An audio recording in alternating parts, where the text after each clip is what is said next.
كما صليت على إبراهيم وعلى آل إبراهيم في العالمين إنك حميد مجيد. قال الله تبارك وتعالى في كلامه المجيد: أعوذ بالله من الشيطان الرجيم. بسم الله الرحمن الرحيم. والليل إذا يغشى والنهار إذا تجلى وما خلق الذكر والأنثى إن سعيكم لشتى فأما من أعطى واتقى وصدق بالحسنى فسنيسره لليسرى وأما من بخل واستغنى وكذب بالحسنى فسنيسره للعسرى وما يغني عنه ماله إذا تردى. قال المؤلف والمفسر رحمه الله تعالى قال الله تعالى: فإن سعيكم لشتى، أي أعمال العباد التي اكتسبوها متضادة أيضا ومتخالفة، ومن فاعل خير ومن فاعل شرا. قال الله تبارك وتعالى: فأما من أعطى واتقى، أعطى ما أمر بإخراجه واتقى الله في أموره وصدق بالحسنى، أي بالمجازات على ذلك. قاله قتادة وقال خصيف بالثواب، وقال ابن عباس ومجاهد وإكرمة وأبو صالح وزيد بن أسلم وصدق بالحسنى، أي بالخلف.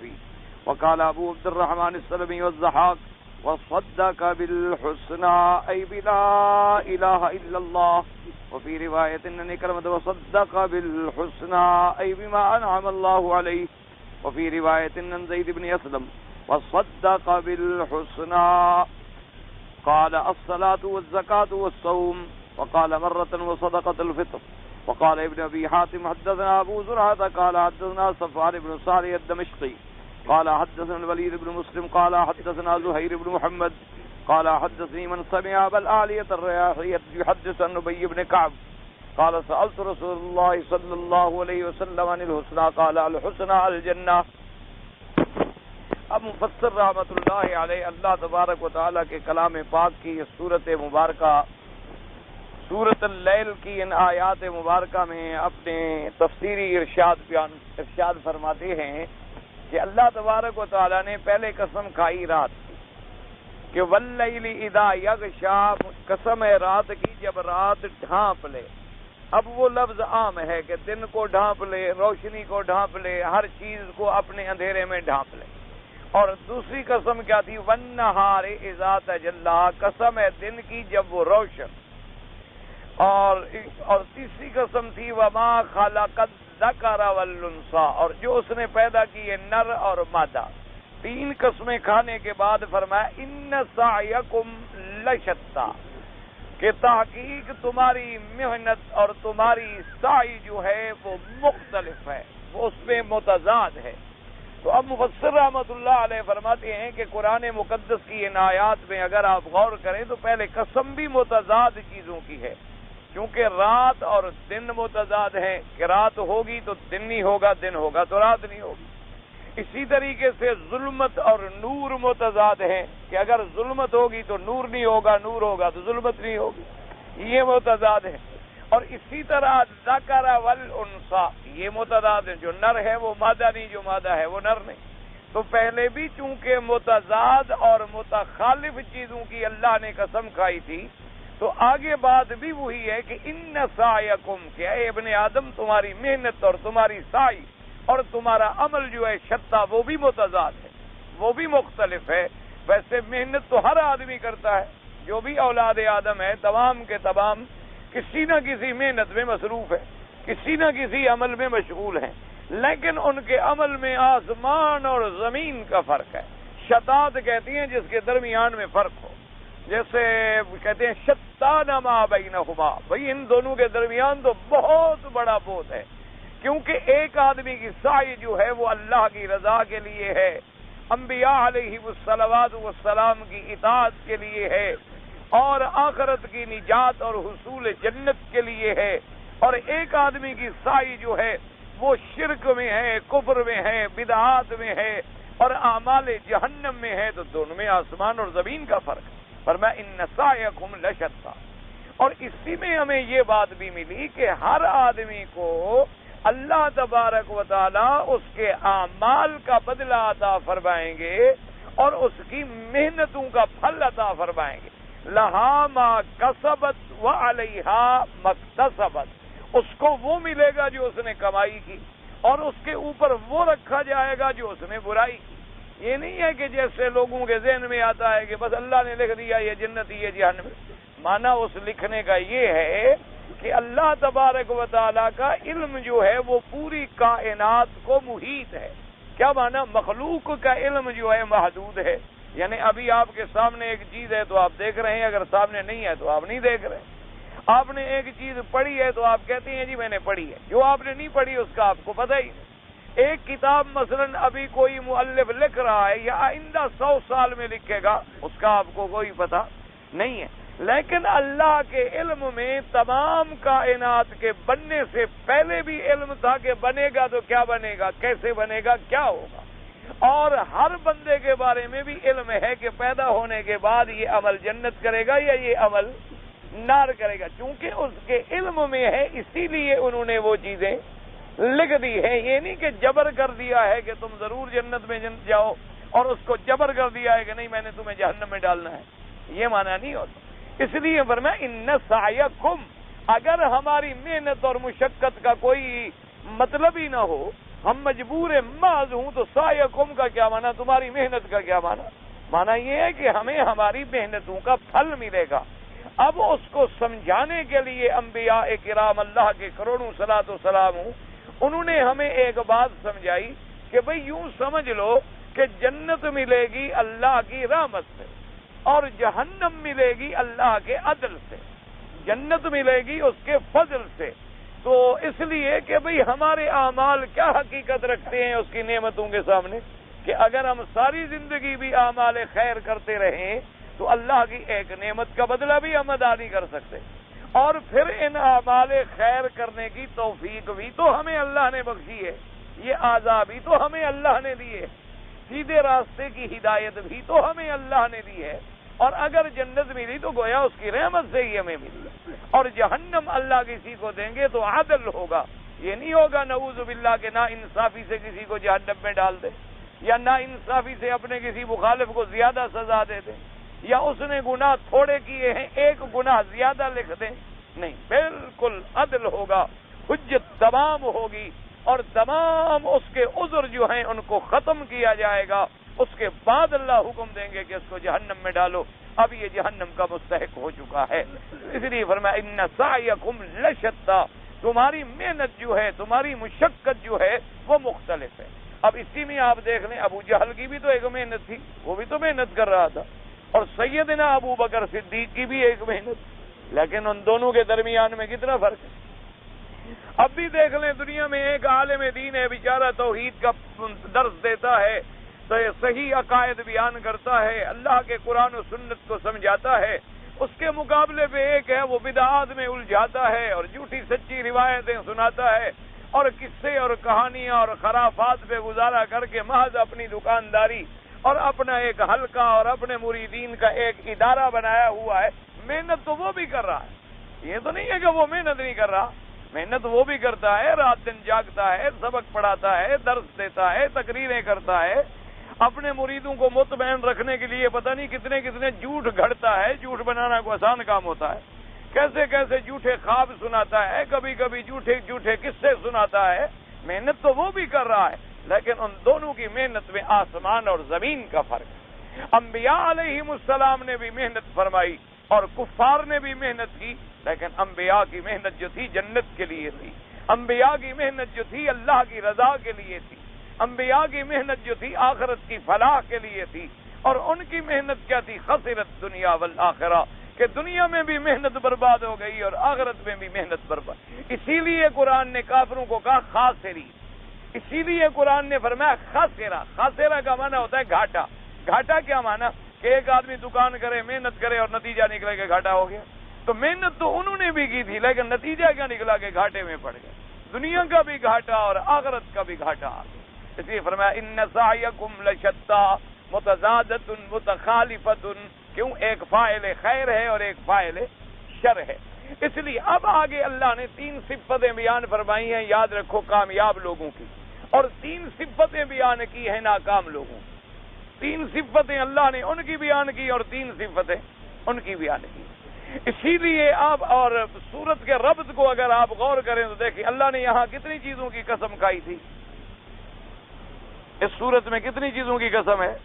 3 چیزوں کی. 3 چیزوں کی قسم ہے نا، واللیل والنہار وما خلق الذکر والانثی. قسم بھی 3 چیزوں کی ہے. کامیاب لوگوں کی صفتیں بھی 3 ذکر فرمائیں اور ناکام لوگوں کی صفتیں بھی 3 ذکر فرمائیں.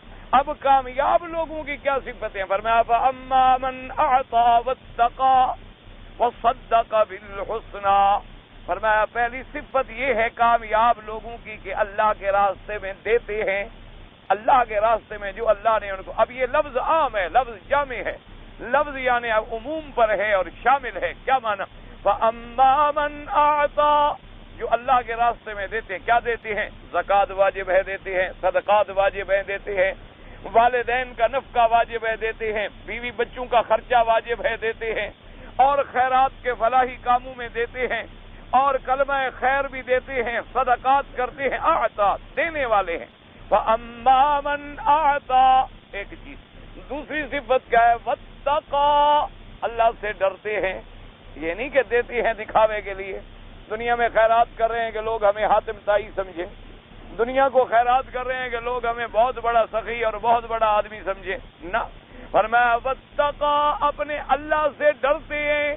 جب اللہ سے ڈریں گے تو شرک بھی نہیں کریں گے، اللہ سے ڈریں گے تو ریا بھی نہیں کریں گے، اللہ سے ڈریں گے تو سمعت بھی نہیں کریں گے، اللہ سے ڈریں گے تو غیر اللہ کی رضا کے لیے بھی کوئی کام نہیں کریں گے. ایک جامع لفظ آ گیا.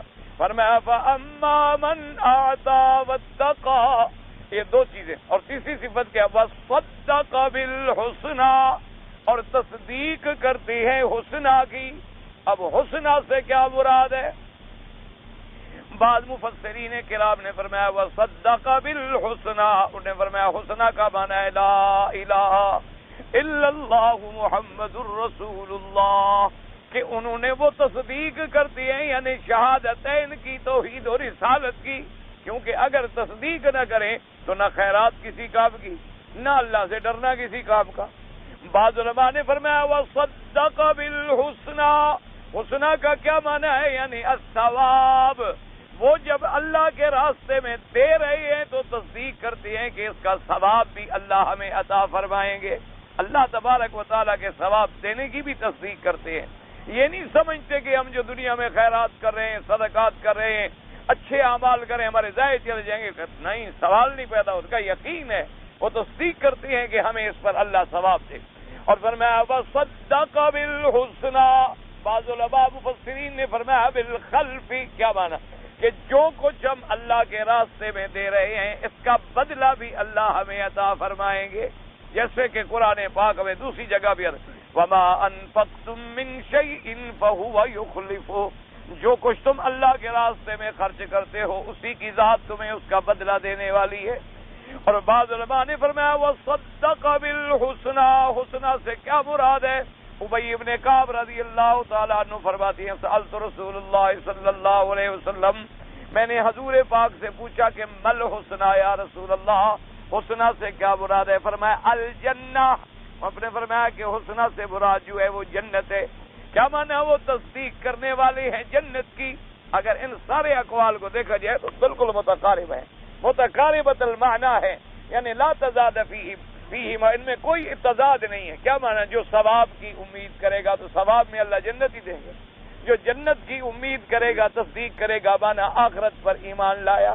اور اسی طرح جس کو ثواب کی اور بدلے ملنے کی تو یقین ہے کہ اللہ دنیا میں بھی بدلہ دیں گے اور آخرت میں بھی بدلہ دیں گے. اور اسی طرح یہ سارا کون کرے گا؟ من قال لا الہ الا اللہ محمد الرسول اللہ، جو اللہ تبارک و تعالیٰ کی توحید کا اقرار کرے گا، حضور پاک صلی اللہ علیہ وسلم کی رسالت کا اقرار کرے گا.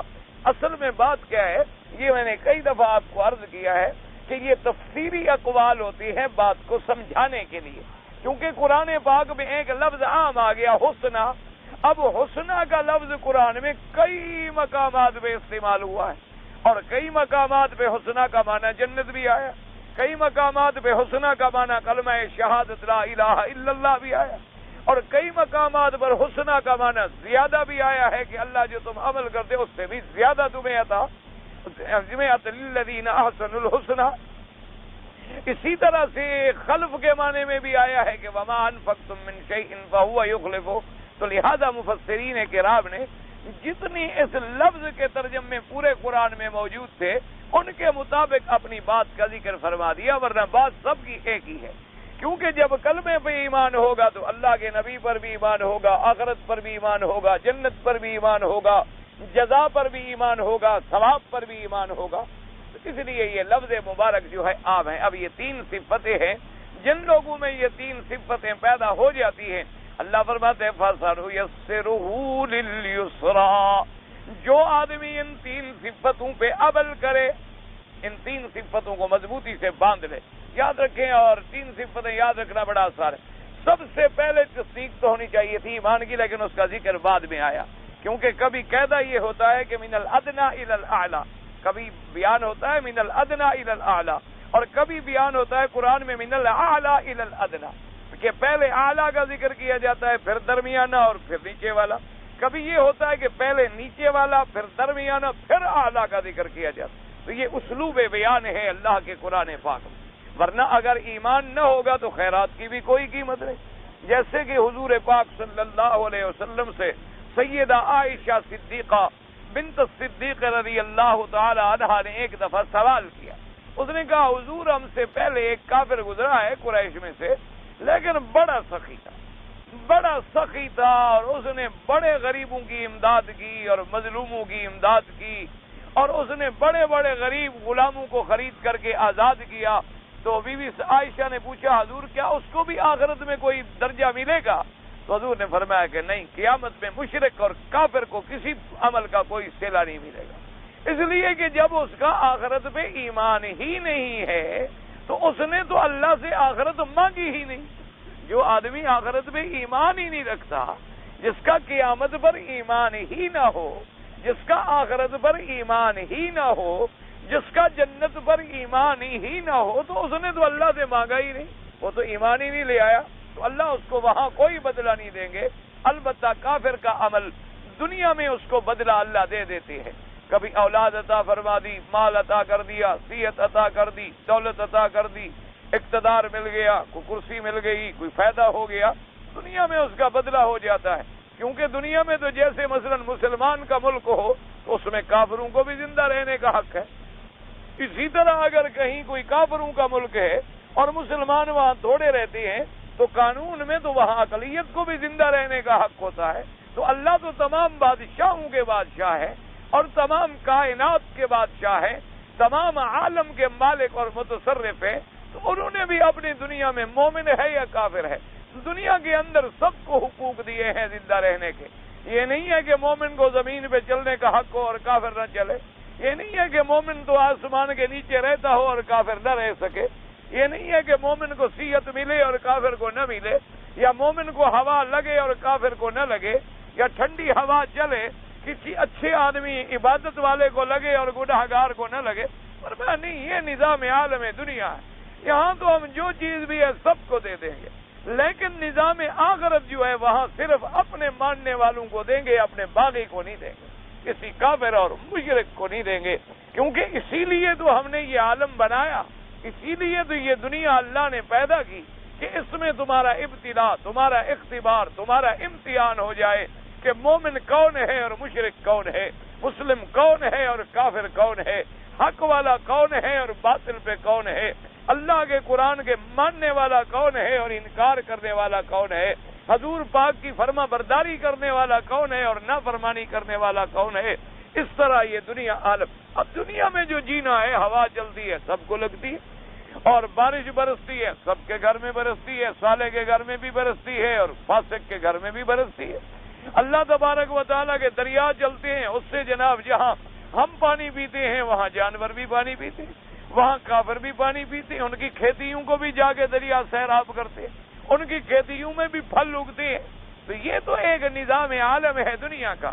اور نظام آخرت کیا ہے کہ جو مومن ہوگا اس کے لیے جنت ہوگی اور جو کافر ہوگا اس کے لیے جہنم ہوگی. اس لیے فرمایا لا یستوی اصحاب النار اصحاب الجنہ. فرمایا یہ کبھی نہیں ہو سکتا کہ میں جنت والے اور جہنم والوں کو برابر کر دوں. پھر تو عدل ہی نہ ہوا کہ ایک ماننے والا ہو ایک نہ ماننے والا, ایک حضور پاک کا کلمہ پڑھنے والا ہو ایک انکار کرنے والا, ایک آدمی ساری زندگی سنت پہ چلتا رہے ایک بدعتوں میں الجھا رہے, اور دونوں بھر قیامت والے دن برابر ہوں. فرمایا یہ تو پھر میرے عدل کے خلاف. اس لیے فرمایا افمن کان مؤمنا کمن کان فاسقا لا یستوون. فرمایا کہ اے میرے بندو غور کرو, کیا مومن اور فاسق برابر ہو سکتے ہیں؟ ہرگز نہیں برابر ہو سکتے. اسی طرح فرمایا کیا اندھا اور آنکھوں والا برابر ہو سکتا ہے؟ نہیں ہو سکتا, کیونکہ آنکھوں والا اپنا راستہ دیکھ کے چل رہا ہے اور اندھا ٹھوکریں کھا رہا ہے, کبھی گڑھے میں گر جاتا ہے, کبھی کیچڑ میں پاؤں پڑ جاتا ہے, کبھی حرام چیز میں پاؤں پڑ جاتا ہے. تو فرمایا جو مومن ہے وہ آنکھوں والا ہے اور جو کافر ہے وہ اندھا ہے. جیسے فرمایا کہ سننے والا اور بہرا کبھی برابر نہیں ہو سکتا. جیسے فرمایا کہ گرمی اور ٹھنڈک کبھی برابر نہیں ہو سکتی. گرمی گرمی ہے اور ٹھنڈک ٹھنڈک ہے. اس لیے فرمایا ان سعیکم لشتی. اب ایک لوگوں کی محنت کیا تھی؟ اعطا واتقا وصدق بالحسنى. اس لیے کوشش کیا کریں اللہ تبارک و تعالی جتنی توفیق عطا فرمائے, اللہ تبارک و تعالی جتنی ہمت عطا فرمائے اللہ کے راستے میں, سب سے پہلے تو صدقات واجبہ کا خیال کرے بندہ. یہ ہمیشہ یاد رکھیں. کیا معنی؟ ایک آدمی کے ذمہ مثلا 1000 ریال زکوٰۃ ہے, وہ زکوٰۃ نہ دے اور ویسے 1500 ریال خیرات کر دے, کوئی فائدہ نہیں. یہ مسئلہ ہمیشہ یاد. یہی ہمارے یہاں بنیادی غلطیاں ہیں جو دماغ میں بیٹھ جاتی ہیں اور حل ہونے میں نہیں آتی. اور پھر آدمی ایک دماغ میں بات رکھنے کے بعد اگر کچھ سوچے تو پھر مسئلہ سمجھ نہیں آتا. مسئلہ سمجھ تب آتا ہے کہ آدمی اپنے آپ کو خالی ذہن کر اور آدمی اپنے اللہ سے دعا مانگے کہ میرا اللہ یہ تیرا کعبہ مرکز ہدایت ہے اور میں تیرا بندہ ہوں, تیرے دروازے پہ آ گیا ہوں, تو اپنی رحمت سے میرے لیے ہدایت کے اسباب پیدا فرما دے اور مجھے صحیح مسئلہ جو ہو وہ سمجھا دے. دعا بھی کرے محنت بھی کرے تو پھر بات سمجھ آتی.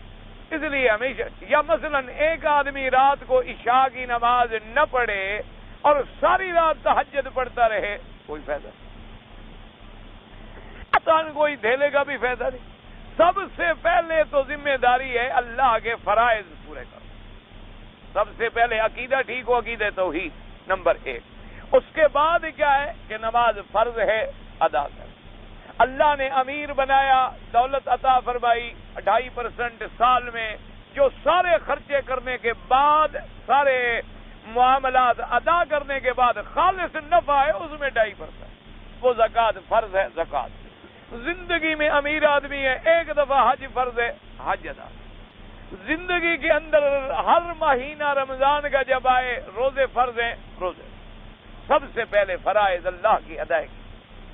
اب فرائض اللہ کی ادائیگی کے بعد اگر والدین بوڑھے ہیں ان کا خرچہ بھی تیرے ذمہ ہے کہ وہ اگر کمزور ہیں اور ان کے پاس جائیداد نہیں ہے تو اولاد کی ذمہ داری ہے کہ اپنے والدین پہ خرچ کر. یعنی یہ تمہارا احسان نہیں ہے, یہ تمہاری کوئی مہربانی نہیں, بلکہ اللہ نے تیرے ذمہ واجب کر دیا ہے کہ بھئی اگر تیرے والدین جو ہیں اگر وہ مسکین ہیں, محتاج ہیں اور اللہ نے تمہیں کچھ دیا ہے تو والدین کا اتنا بڑا حق ہے کہ حضور نے فرمایا انت ومالک لابیک. اس سے بڑا بھی لفظ ہے, فرمایا انت ومالک لابیک, تم بھی اور تمہارا مال بھی, جو کچھ تمہارے پاس ہے تمہارے باپ کا ہے. فرمایا کیوں؟ اللہ نے تمہیں اسی سے تو پیدا کیا ہے. اللہ تبارک و تعالی نے اسی کو تو تمہارا ذریعہ بنایا ہے ولادت کا. اللہ تبارک و تعالی نے اسی سے تو تمہیں دنیا میں آنے کا سبب پیدا کیا ہے. تو فرمایا ان کا خرچہ واجب.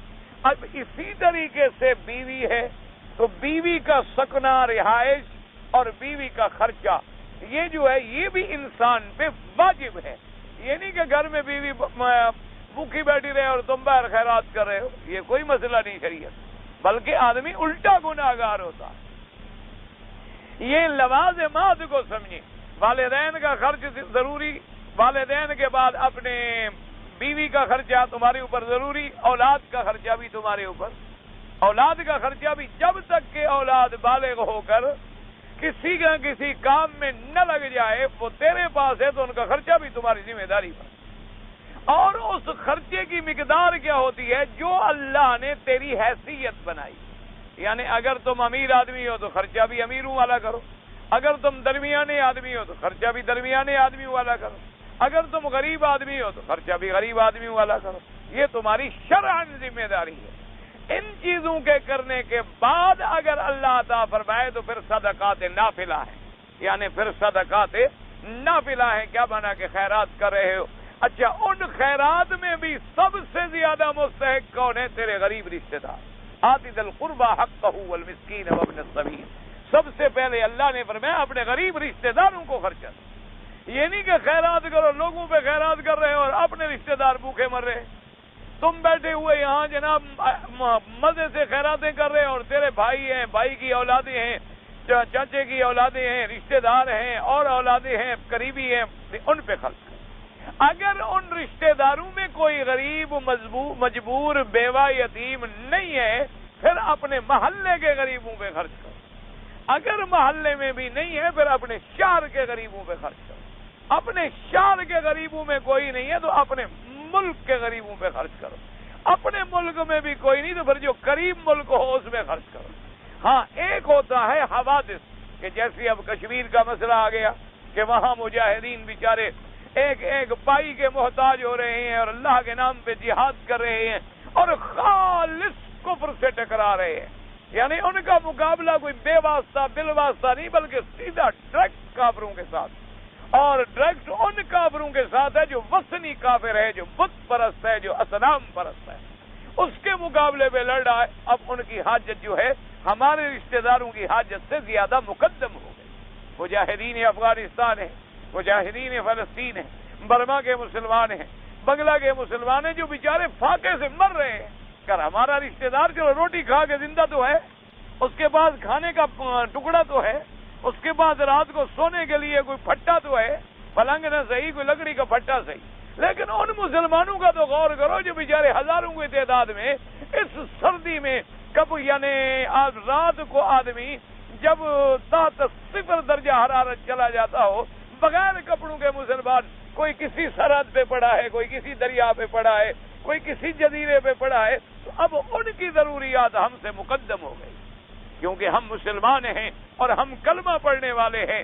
جہاں بھی کسی کلمے پڑھنے والے کے پاؤں میں کانٹا لگے ہمیں درد ہونا چاہیے، ہمیں اس کا احساس ہونا چاہیے، اور ہم اپنے ہمت سے 1 ریال بچا سکتے ہیں، 1 آنا بچا سکتے ہیں، 1 گروش بچا سکتے ہیں۔ یہ قطرہ قطرہ ہمیشہ دریا بنتا ہے۔ یہ نہیں ہوتا کہ اب ہر آدمی کے پاس لاکھوں تھوڑے ہوتے ہیں اٹھا کے دے دے۔ ہمیشہ یہی اصول ہوتا ہے کہ 2 آنے 4 آنے کر کے بھی اللہ پاک، چلو ایک آدمی کو 1 ریال جو مل گیا اس کے 1 دن کی روٹی تو ہو گئی۔ تمہارے ہمارے لیے 1 ریال کی حیثیت نہ ہو، لیکن وہاں جا کے تو 10 روپے بن جائیں گے۔ جب 10 روپے بنیں گے تو وہ تو 10 دن میں غریب روٹی کھا لے گا۔ یعنی وہاں یہ عالم ہے، میں خود پڑھ رہا تھا، ایک آدمی نے لکھا کہ میرے پاس کوئی جائیداد نہیں تھی اور کوئی چیز نہیں تھی، اتنے پیسے میرے پاس تھے کہ میں نے 20 روٹیاں صرف خرید لی، 20 روٹیاں خرید لی اور گٹھڑی باندھی اور بھاگ پڑا جہاد پہ جا رہا ہوں، ابھی روٹی سے لڑوں گا۔ لیکن جذبہ ہے، اور پتہ ہے اس بچے کی عمر کیا ہے؟ 12 سال۔ 30 روٹیاں خریدی، نہ باپ کو بتایا نہ ماں کو بتایا، اور جناب بھاگ پڑا ہندو کے خلاف لڑنے کے۔ اور اللہ کے بندے سردی میں کہتا ہے رات کو آیا سردی، تو ایک غار مجھے ملی، اس کے اندر گھس گیا تو رات میری کسی نہ کسی طرح سے گزر گئی۔ کہتے ہیں صبح اٹھا تو راستے میں مجھے کسی کی رائفل پڑی ہوئی مل گئی۔ اب رائفل مل گئی، 12 سال کا بچہ، چلاؤں کیسے؟ اس کے بعد اللہ تبارک و تعالیٰ کی قدرت دیکھیں کہ آگے اور کوئی مجاہدین بیچارے غار میں چھپے ہوئے تھے، ان سے ملاقات ہو گئی، انہوں نے مجھے گولی چلانی سکھا دی۔ کہتا 12 کافروں کو مار لیا، اب میں خوش ہوں، اب اگر میں شہید بھی ہو گیا تو کوئی فرق نہیں پڑتا۔ تو جب یہ جذبہ پیدا ہو جائے، دنیا کی کوئی طاقت ان کو نہیں مٹا سکتی۔ یہ تو بلا وجہ کفر کو ایک غلط فہمی ہے اور غرور ہے، اسلام کبھی نہیں مٹے گا، یہ جتنا اس کو دبائیں گے اتنا ابھرے گا اللہ کی رحمت۔ اللہ تبارک و تعالیٰ کی رحمت سے ایک وقت آئے گا انشاءاللہ کہ پورے دنیا کے چپے چپے پر غلبہ اسلام ہوگا، اور وہ وقت بہت قریب ہے انشاءاللہ. ہم دیکھیں گے اللہ کی رحمت سے. اللہ تبارک و تعالی قادر ہیں اور ہمیں ضرور دکھائیں گے، کیونکہ اب مسلمانوں نے پھر صحابہ کی تاریخ زندہ کر دی ہے. اب مجاہدین نے پھر حضرت خالد بن الولید اور حضرت اکرمہ اور حضرت ابی عبیدہ بن الجراح اور صحابہ رضوان اللہ علیہم اجمعین کے تاریخی کارنامے جو تھے دوبارہ دہرا دیے ہیں. اب انہوں نے بتلا دیا ہے کہ مسلمان کے سینے میں اگر کلمہ ہو، اسے دنیا کا کوئی لیزر، دنیا کا کوئی توپ کا گولہ، دنیا کا کوئی ایٹم نہیں مٹا سکتا ہے، بلکہ جتنا اسے کفر مٹائے گا اسلام اتنا ابھرے گا، اسلام اتنا چمکے گا. اور اسلام یہ کہتا ہوتا ہے کہ باد مخالف سے نہ گھبرائے عقاب، یہ تو چلتی ہے تجھے اونچا اڑانے کے لیے. عقاب جب اڑتا ہے نا وہ ہوا مخالف ہو تو اور اونچا ہوگا. تو اس لیے اسلام کو جتنا مٹانے کی کوششیں کی گئیں، قریش نے کوئی تھوڑا زور لگایا، مکے والوں نے کوئی تھوڑا زور لگایا، طائف کے تیر اندازوں نے کوئی تھوڑے تیر برسائے، کفر کی طاقتوں نے کوئی تھوڑی سازشیں کی. اسی طرح بنی قریظہ اور بنو نذیر یہودیوں نے اسلام کو مٹانے کے لیے کوئی کم سازشیں کی ہیں. انبیاء علیہ السلام کو زہر دیا گیا، حضور صلی اللہ علیہ وسلم کے راستے میں کانٹے بچھائے گئے، صحابہ کو سولیوں پہ لٹکایا گیا، صحابہ کی بیویوں کے ٹانگوں میں رسے ڈال کے 2 حصوں میں ٹکڑے کیا گیا. لیکن نتیجہ کیا نکلا؟ اسلام غالب ہوا کہ کفر؟ اسلام غالب ہوا. اس پر جتنی بیدار ہوتا اللہ تبارک و تعالیٰ کی رحمت سے. تو اس لیے ہمیشہ یاد رکھیں، اور جب خرچ کرے اور خیرات کرے تو اللہ سے بھی ڈرے. کیا مانا؟ یہ نہ ہو کہ شہرت ہو، یہ نہ ہو کہ ریا ہو، یہ نہ ہو کہ دکھلاوا ہو، یہ نہ ہو کہ اچھا جی میں احسان کر رہا ہوں، خیرات کر رہا ہوں. میں نے اللہ کے لیے دیا ہے، احسان کا کیا بدلا؟ انما نطعمکم لوجہ اللہ لا نرید منکم جزاء ولا شکورا، کہ ہم تم کو کھانا کھلاتی ہیں اللہ کے لیے، تم سے کوئی بدلہ، تم سے کوئی شکرانہ، تم سے کوئی چیز ہمیں نہیں چاہیے.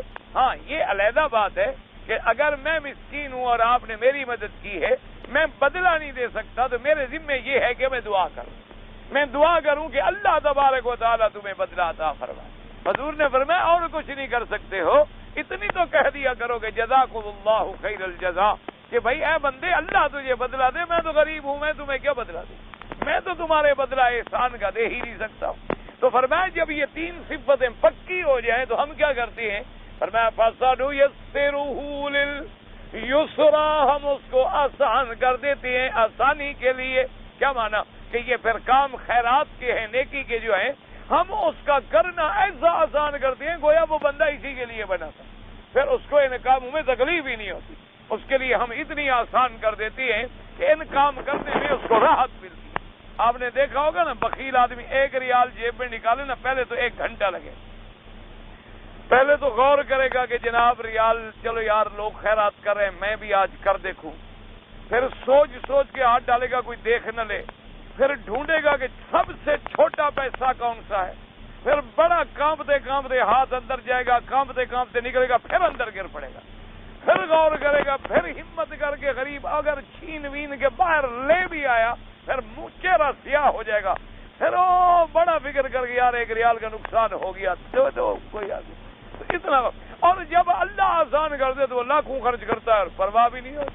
اللہ کے راستے میں دے رہا ہے اور اللہ اس کو بدلے دے رہے ہیں، اس کو پرواہ کوئی. اس لیے فرمایا فَسَنُيَسِّرُهُ لِلْيُسْرَىٰ. دیکھا نہیں، بوڑھے بوڑھے آدمی، ٹانگیں کمزور ہیں، نظر کمزور ہے، لاٹھیوں پہ چل رہے ہیں لیکن پہلی صف میں بیٹھے، اور نوجوان ماشاءاللہ ہٹے کٹے 4 کلو ایک وقت میں گوشت کھا جائیں، کبھی نماز نصیب ہی نہیں. اللہ تبارک و تعالی رحمت فرمائے، اللہ پاک رحمت فرمائے. اللہ پاک سے دعا کرو اللہ سب کو ہدایت عطا فرما دے. تو یہ اللہ کی رحمت ہے کہ جب اللہ کام کو آسان کر دیتے. اسی لیے میں نے آپ سے عرض کیا نا جی، آدمی حیران ہوتا ہے کہ بعض مفسرین کہ جیسے طبری دیکھے 30 جلد میں تفسیر، اسی طرح بعض علماء نے کتابیں لکھی ہیں 300 جلد، 300 ایک جلد اتنی بڑی ہے، اور 300 جلد کی ایک کتاب. آپ اندازہ کریں کتنے وقت میں لکھی ہوگی، عمر کتنی تھی، روزانہ کتنے ورقے آخر لکھتے تھے. اور اگر کھانا بھی کھاتے ہوں گے، بیوی بچے بھی ہیں، دنیا میں درس بھی دیتے تھے، علم بھی پڑھاتے تھے، طلباء بھی تھے، اور پھر تعلیم کا کام بھی کرتے تھے، اور اتنی بڑی کتابیں لکھ گئے۔ اب اسی میں اندازہ لگا لیں کہ امام بخاری رحمۃ اللہ علیہ نے 6 لاکھ حدیثوں میں سے جا کے ذخیرے میں سے جمع فرمایا۔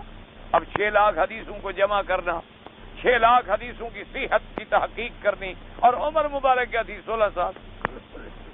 تو وجہ کیا ہے؟ جب اللہ آسان کر دے پھر وہ کام آسان ہو جاتا ہے۔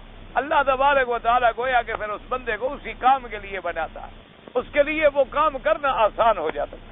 اس لیے فرماتے ہیں فَسَنُيَسِّرُهُ لِلْيُسْرَىٰ قال ابن عباس رضی اللہ تعالیٰ عنہ للخیر، یعنی ہم بھلائی کے لیے، خیر کے لیے آسان کر دیتے ہیں۔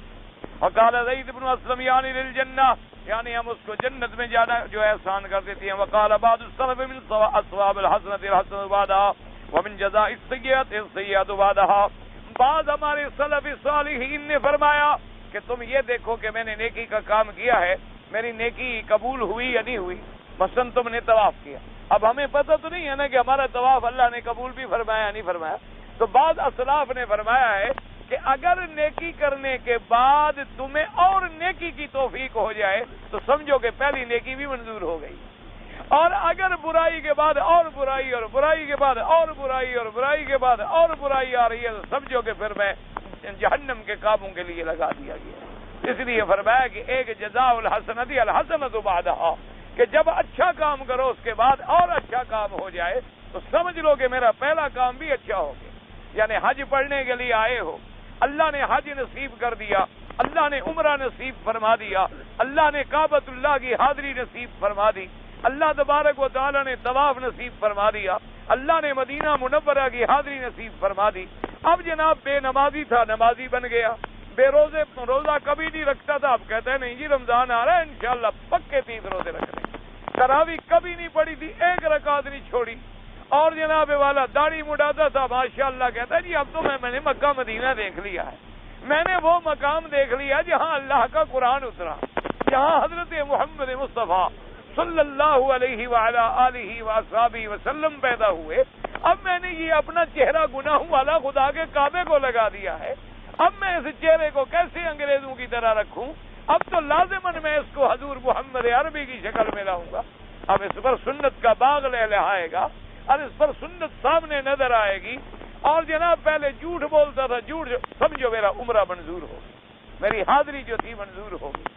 اور اگر ایک آدمی پہلے بے نماز تھا، حج کے بعد بھی بے نماز ہے، پہلے غیبت کرتا تھا، حج کے بعد بھی غیبت کرتا ہے، پہلے مشرک تھا، حج کے بعد بھی مشرک ہے، پہلے اللہ کے گھر کے طواف کے بجائے قبروں کے طواف کرتا تھا، اب بھی کرتا ہے، سمجھو وہ منظور نہیں ہو۔ ایک آسان فیصلہ ہے، یعنی تم نے اپنے اعمال کو جانچنا ہو تو تمہارے ہاتھ میں کہ کیا اس عمل کے بعد تیری زندگی میں کوئی بھلائی کا انقلاب آیا ہے، کوئی اچھائی کی طرف تیرے تبدیلی آئی ہے، تیرے قول میں، تیرے فعل میں، تیری صورت میں، تیری سیرت میں، تیرے عمل میں، تیرے کردار میں۔ اب دیکھو نا، یہ ایک آدمی کو تم انگریزی پڑھاؤ مثلا، اب وہ 10 سال پڑھتا رہے، جب واپس آئے اور بیٹا باپ پوچھے کہ بیٹا آپ پڑھا ہے ہو کہ ہاں جی پڑھ لیا، کیا ڈگری لے آئے؟ اس نے کہا جی MA کر لیا انگریزی میں۔ اچھا ایک انگریزی کا خط تو لکھ دو، کیا بجن خط لکھنا تو نہیں آتا؟ ایک انگریزی والا آ جائے، وہ کہے بھائی یہ کیا بول رہا ہے، اس کی بات سمجھو گا جی سمجھ نہیں آ رہی، پتہ نہیں کیا بول رہا ہے، تو کہے گا تم نے خاک پڑھا ہے۔ تو اگر تم سکول کے بعد اس نتیجے کے بعد وہ کتاب تمہیں نہ آئے تو گویا تم نے پڑھا ہی نہیں نا، اگر پڑھتے تو کتاب تمہیں ضرور آ جاتی۔ اسی طرح اگر تم نے اسلام کا حج ادا کر لیا، حضور صلی اللہ علیہ وسلم کی سنت مبارک کا عمرہ تم نے ادا کر لیا، اور تم نے اپنے آنکھوں سے آ کے دیکھ لیا کہ یہ اللہ کا کعبہ ہے، اور یہ مدینہ منورہ ہے، اور یہ حضور کا روضہ مبارک ہے، اور یہ حضور کی قبر مبارک ہے، اور یہ سیدنا ابی بکر صدیق کی قبر مبارک ہے، یہ سیدنا عمر فاروق کی قبر مبارک ہے، تم نے آنکھوں سے دیکھ لیا، تو اب بھی تمہیں توحید سمجھ نہیں آئی تو پھر کب سمجھ آئے گی؟ اب بھی اگر تمہیں صحابہ کی عظمت سمجھ نہیں آئی تو کب تمہیں سمجھ آئے گی؟ تمہیں کب سمجھ آئے گی وہ چیز کہ اب تم نے دیکھ لیا کہ حضور کے پہلو میں شیخین سوئے ہوئے ہیں، حضور صلی اللہ علیہ وسلم کے قدموں میں سوئے ہوئے ہیں، کہ جن کو اللہ نے زندگی میں، حضر میں، سفر میں، قبر میں، حشر میں اپنے نبی کے ساتھ رکھا ہے۔ اگر ان کا مرتبہ اونچا نہیں ہے تو کس کا مرتبہ اونچا ہوگا؟ تو پھر بھی تمہیں مسئلہ سمجھ نہیں آیا؟ تم نے جنت البقیع دیکھا، تم نے جنت المعلا دیکھا، تم نے دیکھا سیدہ خدیجہ محسنہ اسلام کی قبر دیکھی، تم نے سیدہ فاطمہ الزہرا کی قبر دیکھی، تم نے اولاد رسول کی قبر دیکھی، اور کہیں روضہ، کہیں گنبد، کہیں کچھ نہیں دیکھا، پھر بھی تمہیں مسئلہ سمجھ نہیں آیا؟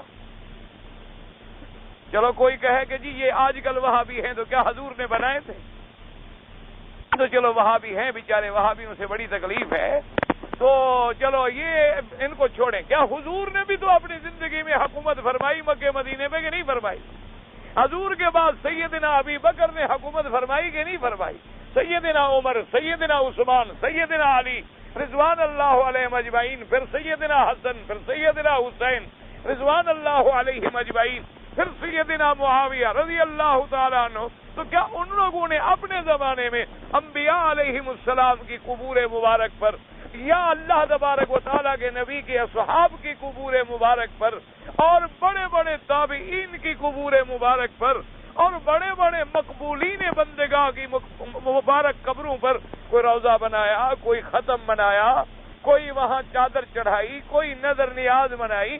اب تو سارا دین تم اپنی آنکھوں سے دیکھ رہے ہو، اب تو دین تمہارے سامنے ہے، لیکن پھر بھی سمجھ نہ آئے تو اللہ سے دعا کیا کرو کہ یا اللہ ہمیں ہدایت عطا فرما دے، یا اللہ ہمیں چشم بصیرت عطا فرما دے، اور ہمیں بھلائی کے کام جو ہیں وہ آسان فرما دے۔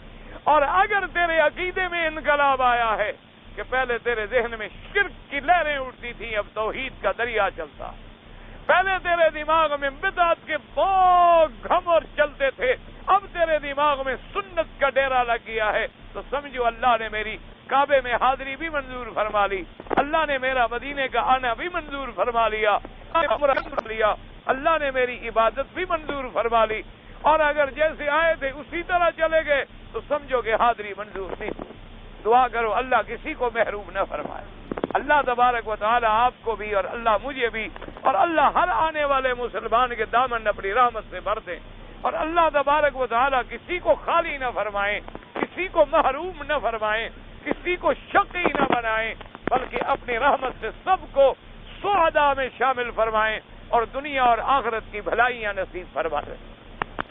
فرماتے ہیں فَسَنُيَسِّرُهُ لِلْيُسْرَىٰ۔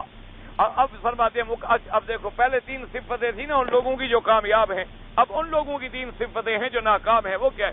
وَأَمَّا مَن بَخِلَ، جس نے بخل کیا کہ اللہ کا حق بھی ادا نہیں کیا، بندے کا حق بھی ادا نہیں کیا، صدقات واجبہ بھی نہیں دیتا، اور مفروضہ صدقات جو ہیں وہ بھی نہیں۔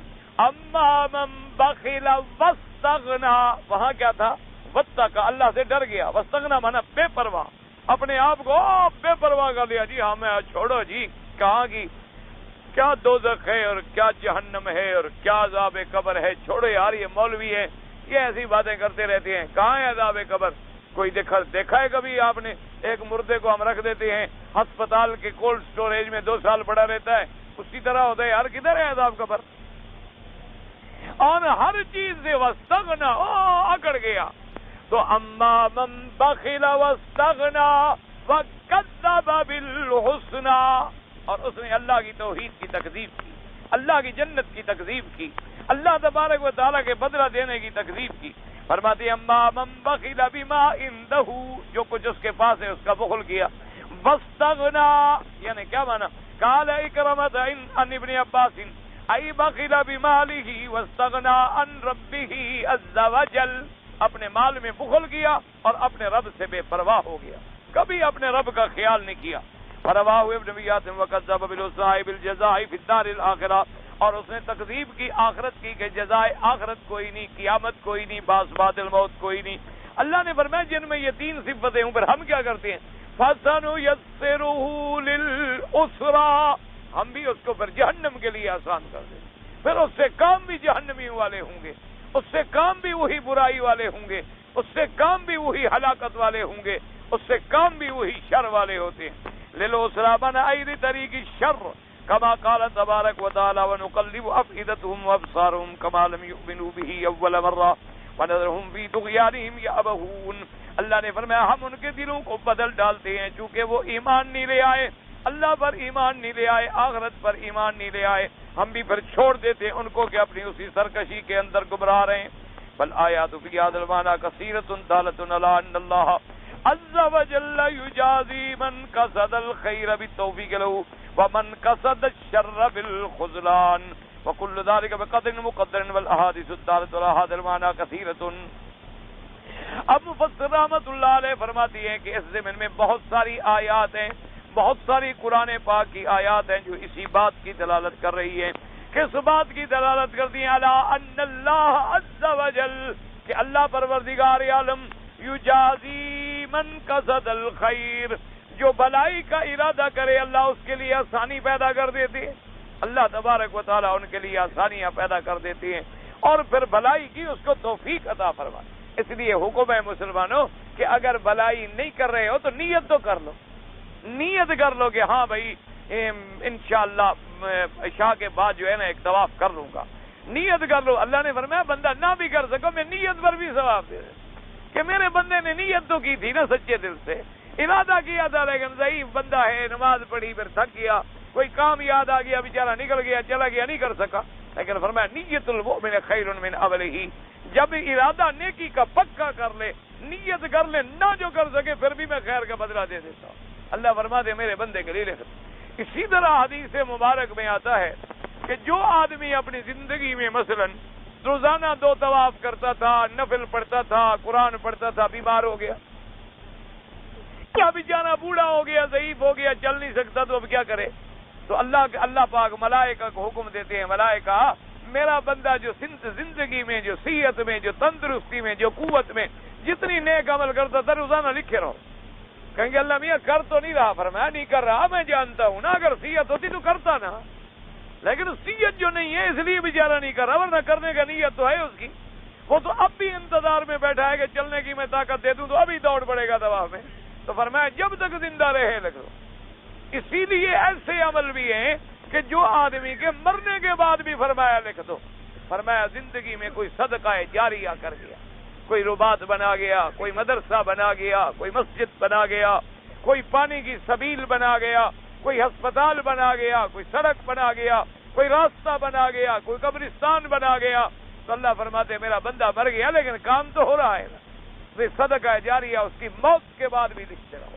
اور اسی طرح فرمایا علم ينتفع به، اگر کسی کو علم پڑھا گیا اور وہ آگے علم پڑھا رہے، وہ آگے علم پڑھا رہے ہیں، یعنی اندازہ کریں ہمیں تو خبر بھی نہیں ہوتی ہے نا، یعنی ایک دفعہ بہت یہاں سے ہزاروں میل دور ایک ملک میں ایک جگہ تقریر کر رہا تھا رات کو، تو مجھے دوستوں نے کہا کہ یہاں جو مولوی صاحب ہیں وہ کسی کو مسجد میں تقریر کی اجازت نہیں دیتے، آپ کے لیے بڑی مشکل سے انہوں نے مانا ہے، وہ بھی اس لیے مان گئے کہ چلو مکہ شریف سے آئے ہیں، اتنی دور سے آئے ہیں اور اللہ کے حرم سے آیا ہے تو اللہ کے گھر کی بھی تو کوئی عزت و عظمت ہوتی ہے نا، اس وجہ سے انہوں نے اجازت دے دی ہے، ورنہ وہ کبھی وہ کہتا ہے بھائی میں اپنی مسجد میں نہ اجازت دیتا ہوں نہ میں مسجد کو کھاڑا بناتا ہوں۔ مولوی آتے ہیں لڑائی کرتے ہیں، کوئی کچھ کہتا ہے، کوئی کچھ کہتا ہے، کچھ کہتا ہے، جھگڑے ہو جاتے ہیں، اس لیے بس مسجد ہے، نماز پڑھو اور میری بھی جان چھوڑو اپنی بھی جان۔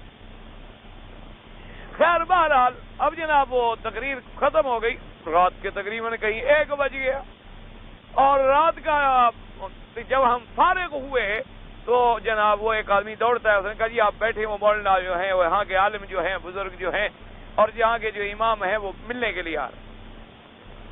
تو میرے ساتھ جو ساتھی تھے انہوں نے کہا جی عجیب بات ہے، یہ مسجد میں کسی کو نہیں آنے دیتا، اس کو پتہ نہیں کیا شوق ہو گیا کہ 1 بجے رات کو آپ کو ملنے کے لیے آ رہا ہے۔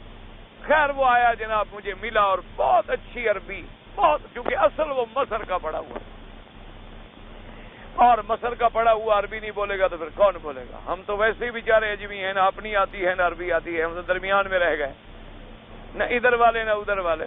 ان کی تو اللہ نے زبان دی ہے نا جی، لہن دیا ہے ان کو، تو اللہ نے بولنے کا اور پڑھنے کا تو خاص ایک ملکہ اور ایک نعمت عطا فرمائی ہے، جو نعمت کسی کو ملے گا تو اس کا اعتراف کرنا چاہیے آدمی کو۔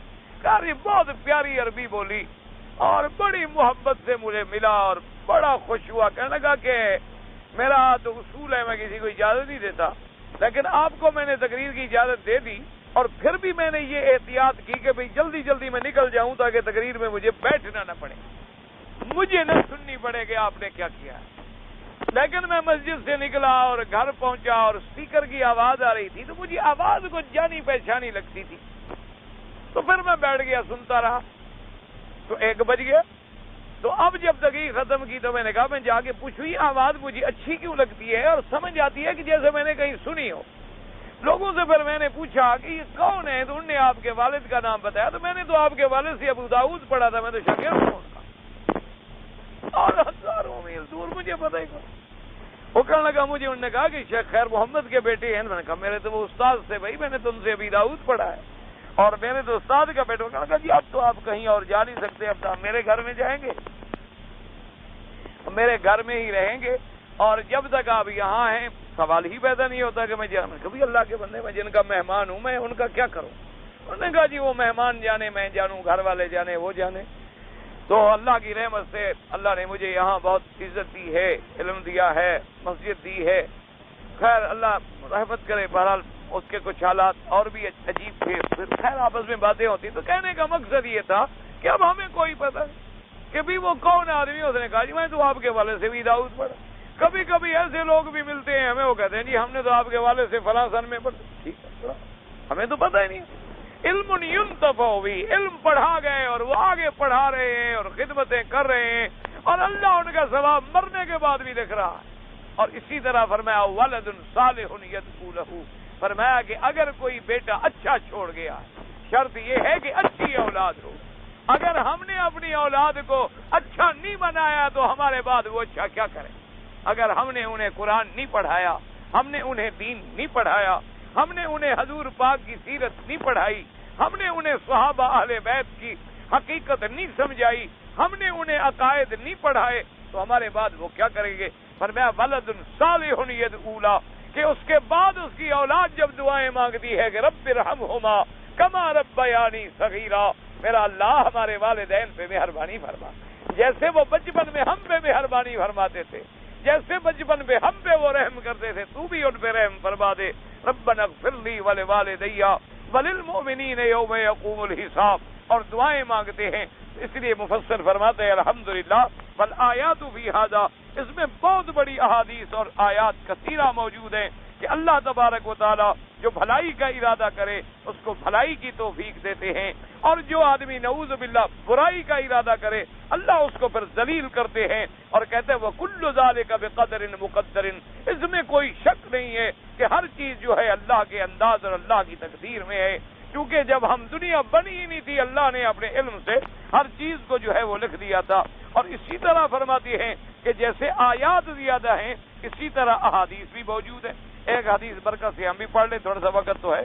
روایت ابی بکر صدیق رضی اللہ تعالی عنہ قال الامام احمد حدثنا علی بن عیاش قال حدثني لتاب بن خالد قال حدثني رجل من اهل البصره عن طلحه بن عبد الله بن عبد الرحمن بن ابي بكر الصديق النبي قال سمعت ابي يذكر ان اباه سمع ابا بكر رضي الله تعالى عنه وهو يقول قلت رسول الله صلى الله عليه وسلم يا رسول الله صلى الله عليه وسلم اعمل على ما فرغ منه او على امر مؤتنف قال بل على امر قد فرغ منه قال ففيما الامر يا رسول الله قال كل ميسر لما خلق له سیدنا ابی بکر الصدیق رضی اللہ تعالیٰ عنہ، جب صحابی کا نام آئے تو رضی اللہ عنہ کا، اور جب حضور کا نام آئے درود شریف، انبیاء کا نام آئے تو علیہم الصلاۃ والسلام، اللہ کے اولیاء کا نام آئے تو رحمت اللہ علیہ۔ مسلمانوں کو یہ ادب سیکھنا چاہیے۔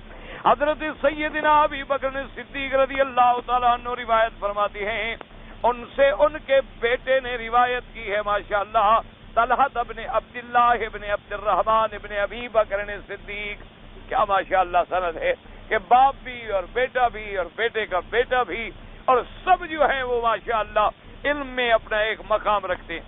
فرماتی ہیں کہ میں نے اپنے ابا حضرت ابا بکر سے سنا، انہوں نے فرمایا کہ میں نے حضور سے پوچھا کہ یا رسول اللہ صلی اللہ علیہ وسلم نعمل علی ما فرغ منہ ام علی شیء مؤتنف، کہ حضور ہم جو عمل کر رہے ہیں پہلے لکھا ہوا ہے یا اب کریں گے تو لکھا جائے گا؟ حضور نے فرمایا کہ نہیں، اللہ تو ہر چیز لکھ چکے ہیں۔ تو میں نے کہا حضور جب اللہ ہر چیز لکھ چکے ہیں تو پھر عمل کی کوئی ضرورت نہیں ہے۔ فرمایا نہ ابو بکر، بات سمجھو، کل میسر لما خلق لہ، ہر بندہ جس عمل کے لیے لکھا گیا ہے اسی کے مطابق اس کو اللہ توفیق دے رہے ہیں. اس لیے عمل میں لگے رہو. اچھے عمل میں ہو تو معنی یہ ہے کہ یہی اللہ نے ہمارے حق میں لکھا ہے. اگر برے میں نعوذ باللہ تو معنی یہی ہے کہ اس کو اسی میں ڈالا جا رہا ہے. تو عمل خیر کی کوشش کرو تاکہ اللہ تبارک و تعالیٰ تمہیں اسی عمل کے مطابق جو ہے جزا عطا فرمائیں. اللہ تبارک و تعالیٰ سے دعا کرو اللہ ہم سب کو اعمال خیر کی توفیق دیں اور اعمال شر سے بچائیں. اور اسی طرح ابھی کل مجھے ایک دوست نے جو لفافہ دیا تھا اور اس میں خط بھیجا تھا اور اس نے یہ بھی لکھا تھا کہ آپ اس کو پورا پڑھیں اور علیحدگی میں پڑھیں، تو میں نے آپ کے حکم پر پورا عمل کیا ہے. اس کو الف سے لے کر یہ تک پڑھا ہے اور بالکل علیحدگی میں پڑھا ہے اور جتنا میں سمجھ سکتا تھا میں نے اس کو سمجھا ہے. اب تمہاری اخلاقی ذمہ داری ہے کہ تم مجھے ملو تاکہ ہم آپس میں بیٹھ کر اس بات پہ بات کریں. اگر میرے اندر غلطی ہے تو میں اپنی غلطی کا اعتراف کروں اور اگر تم نے بات غلط سمجھی ہوئی ہے تو تم اپنی اصلاح کرو تاکہ بات جو ہے اب تم نے مجھے بھیج دیا میں نے تمہارے حکم کی تعمیل کر دی. اب وہ چونکہ آپ نے نام نہیں لکھا ایڈریس نہیں لکھا ورنہ میں آپ کو خط لکھ کر جواب بھیج دیتا. آپ نے لکھ دیا عین چودھری. اب عین سے تو پتہ نہیں کئی چیزوں کا مراد ہو سکتا، کئی نام بن سکتے ہیں. عبد الرحمن بھی ہو سکتا ہے، عبداللہ بھی ہو سکتا ہے اور اسی طرح عاشق بھی ہو سکتا ہے اور کئی نام بن سکتے ہیں. تو اب تمہاری اخلاقی ذمہ داری یہ ہے کہ تم مجھے آ کر ملو، اپنا تعارف کراؤ کہ جی میں یہ چودھری صاحب ہوں، یہ میں نے لکھا ہے اور یہ میری غلط فہمیاں. میں کوشش کروں کہ تمہیں وہ بات خدا کرے سمجھ آ جائے. اگر میں نے سمجھا سکوں تم مجھے سمجھاؤ. یہ میرا اللہ کے حرم میں وعدہ ہے کہ میری غلطی ہوگی تو میں معاف کروں اور میں اعتراف کروں گا اور دوسرے دن درس میں آ کے میں بتلا دوں گا کہ بھئی مجھے بھائی نے یہ مسئلہ سمجھایا ہے. اس میں جو تم نے مسئلے لکھے ہیں ایک نور بشر کا وہ ٹھیک ہے اگر آپ کو سمجھ نہیں آ رہا یا مجھ سے سمجھے یا مجھے سمجھا دیں. دوسرا مسئلہ آپ نے لکھا ہے اذان سے پہلے صلاۃ و سلام کا، وہ بھی اگر آپ کو سمجھ نہیں آ رہا میں کوشش کروں گا سمجھانے. اگر میں نہ سمجھا سکا آپ مجھ کو سمجھا دیں کہ جناب یہ حدیث مبارک موجود ہے، حضرت بلال نے پڑھا ہے، حضرت ابی محذورہ نے پڑھا ہے، حضرت عبداللہ ابن ام مکتوم نے پڑھا ہے اور اذان حضور کے زمانے میں مکے میں بھی ہوتی تھی، مدینے میں بھی ہوتی تھی، بدر میں بھی ہوتی تھی، خیبر میں بھی ہوتی تھی، تبوک میں بھی ہوتی تھی. اگر کسی حدیث میں مل جائے وہ آپ مجھ کو بتلا دیں گے میں بالکل تسلیم کروں گا، یہ میرا وعدہ ہے.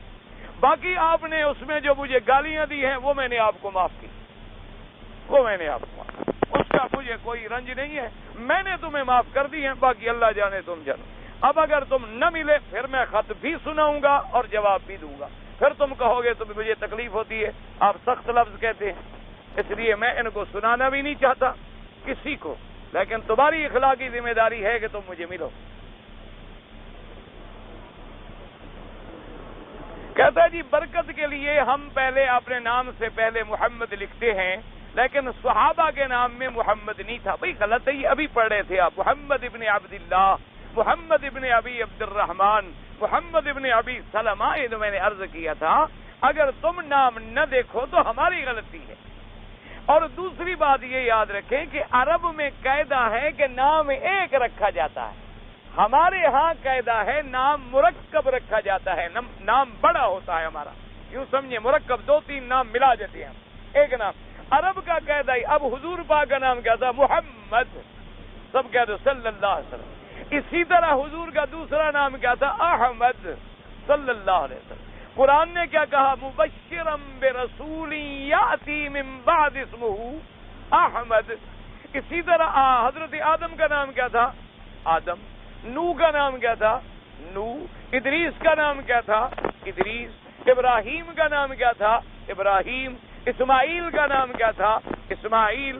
یہ نہیں تھا کہ محمد اسماعیل، محمد ابراہیم. یہ کیوں؟ محمد پاک تو الگ نام ہے اور ابراہیم علیحدہ نام ہے، اسماعیل علیحدہ نام ہے. اس لیے ہمیشہ یاد رکھیں کہ یہ آپ کی اور ہماری سمجھ میں فرق ہے کہ صحابہ حضور کے نام کی عظمت نہ کریں اور ہم کریں. یہ ہو سکتا ہے؟ صحابہ سے بڑا عاشق کوئی دنیا میں پیدا ہو سکتا ہے؟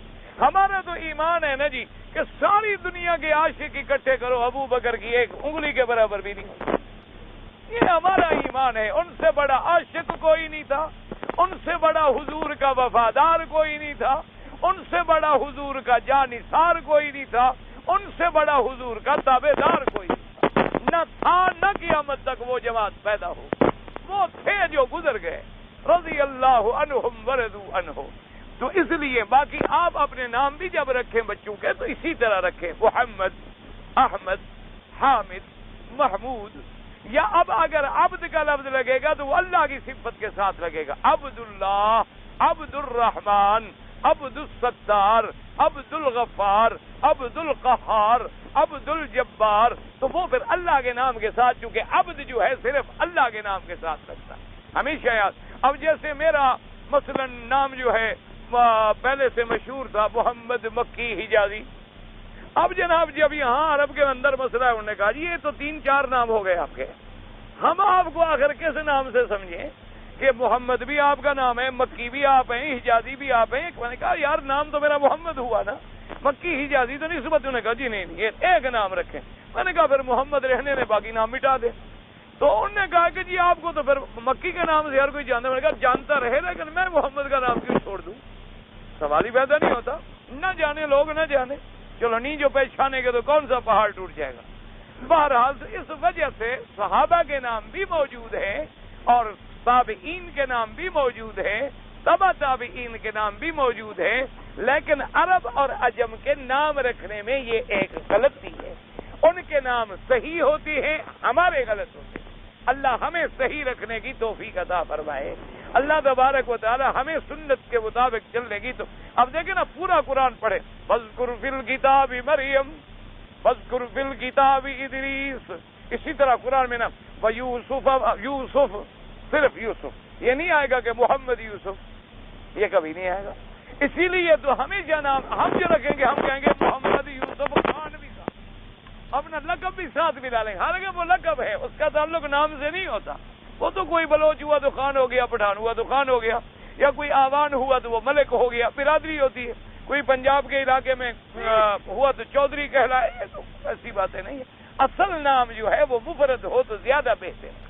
اللہ تبارک و تعالی آپ کو مجھے صحیح نام رکھنے کی توفیق دے. میرے اوپر بہت قرض ہے تو دعا کریں. بھائی قرض کے لیے سب سے پہلے تو نیت کریں کہ اللہ میں نے قرضہ اتارنا ہے. جب نیت کرو تو حدیث پاک میں آتا ہے اللہ اس کے لیے مدد فرماتے ہیں. دوسرا، روزانہ رات کو سورۃ الواقعہ پڑھا کرو اور استغفار جو بھی تمہیں آئے، استغفر اللہ جو بھی تمہیں آئے جتنا زیادہ پڑھ سکتے ہو. وضو ہے نہیں ہے، اٹھتے بیٹھتے چلتے پھرتے پڑھا کرو. اللہ کی رحمت سے قرضہ اتر جائے گا. تابعین کس کو کہتی ہیں؟ جنہوں نے صحابہ کو دیکھا ہو، حضور کو نہیں دیکھا. جنہوں نے حضور پاک کو دیکھا وہ صحابی بنے. جنہوں نے